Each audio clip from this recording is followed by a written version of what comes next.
8ই December 1971 Bangladesh. 8ই December 1971 সালে বাংলাদেশের এই দিনে মুক্তিবাহিনীর কাছে একটি টার্নিং পয়েন্ট ছিল।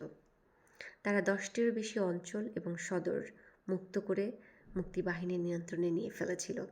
তারা বুঝে গিয়েছিল বাংলাদেশকে আর কোনোভাবে পরাজয় করা সম্ভব নয়। সেদিন ছিল বাংলাদেশের নিশ্চিত বিজয় এবং পাকিস্তানি বাহিনীর নিশ্চিত পরাজয়। আর ঢাকাকে মুক্ত করা ছিল শুধুমাত্র সময়ের অপেক্ষা। ময়মনসিংহে জাতীয় পতাকা উত্তোলন করা হয় এই দিনে এবং সেখানকার প্রশাসনিক সম্পূর্ণ ক্ষমতা মুক্তিবাহিনীর নিয়ন্ত্রণে চলে যায় এবং পাকিস্তানি বাহিনী সেই অঞ্চল ত্যাগ করতে বাধ্য হয়। কুমিল্লা এবং চিটাগং থেকে অনেকগুলি বাংকার এবং ঘাঁটি মুক্তিবাহিনী দখল করে ফেলে এবং পাকিস্তানি বাহিনী কুমিল্লা থেকে পলায়ন করে চট্টগ্রামমুখী হয়। ব্রাহ্মণবাড়িয়াতে মুক্তিবাহিনীর তীব্র প্রতিরোধে পাকিস্তানি বাহিনী সেই অঞ্চল ত্যাগ করতে বাধ্য হয়। জামালপুর, টাঙ্গাইল, সেখানে পাকিস্তানি বাহিনীর যত রকমের কমিউনিকেশন সরবরাহ ছিল সমস্ত সরবরাহ বাংলাদেশ মুক্তিবাহিনী বন্ধ করে দেয়, ভেঙে ফেলে, গুঁড়িয়ে দেয়।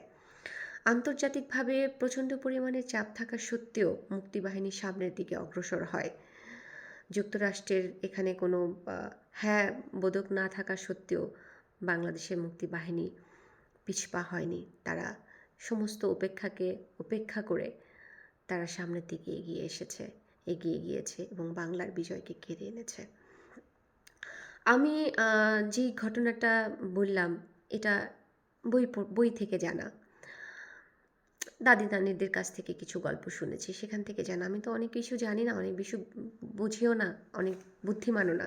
আমি জানার চেষ্টা করেছি, বোঝার চেষ্টা করেছি। আমি চাই আপনারাও 1971 সালকে নিয়ে যাদের মধ্যে নানা ধরনের কোশ্চেন রয়েছে, আপনারা একটু স্টাডি করেন নিজের মতো করে। যদি মনে করেন যে বইতে ভুলভাল তথ্য দেয়া আছে, তাহলে যারা বেঁচে আছেন তাদের কাছ থেকে বা যে কোনো উপায়ে সঠিক তথ্যটা জানার চেষ্টা করেন। বিদ্বেষ নয়, প্রতিহিংসা নয়। আমরা এই রাষ্ট্রকে একটা সমৃদ্ধ রাষ্ট্রে পরিণত করতে চাই, একটা গণতান্ত্রিক দেশের জন্য। যেই দেশটা স্বাধীনতার জন্য লড়াই করেছে, সেই দেশটার মধ্যে যেন গণতন্ত্র থাকে, যে গণতন্ত্রের জন্য আমরা দীর্ঘদিন ধরে লড়াই করে আসছি, আমরা লড়াই করা জাতি, সেই গণতন্ত্র যেন বাংলাদেশ থেকে হারিয়ে না যায়।